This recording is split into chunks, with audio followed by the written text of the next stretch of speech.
Ito yung ilog. Maliit ako, dito ako naligo eh.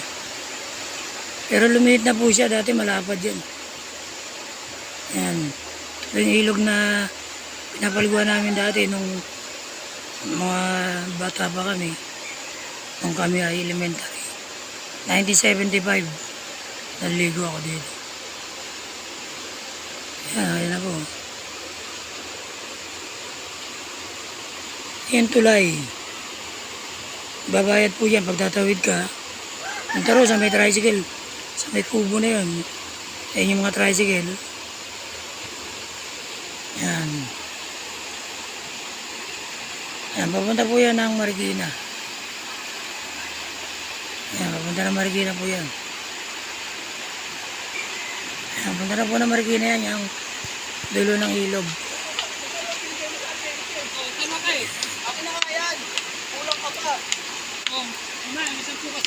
Nandiyan sila dumadaan. Sus, utang na, dyan ang isa po. Mamaya na naman.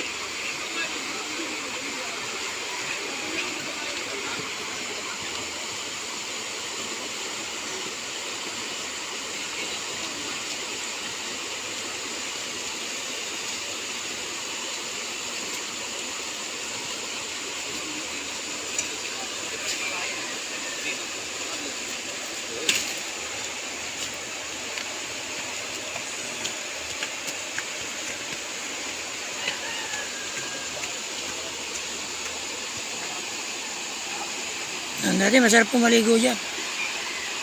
Kasi mga may puno na yon, may daanan dati dyan. Papuntang simbahan ng San Mateo. Wala na. Wala na yung pinaka-shortcut. Ikot ulit doon sa may kubo na yon.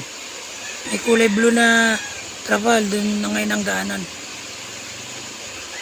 Committed na siya, hindi kagaya dati na malapad. Yan. Gusto yung daan. Punta rin sa barangay namin.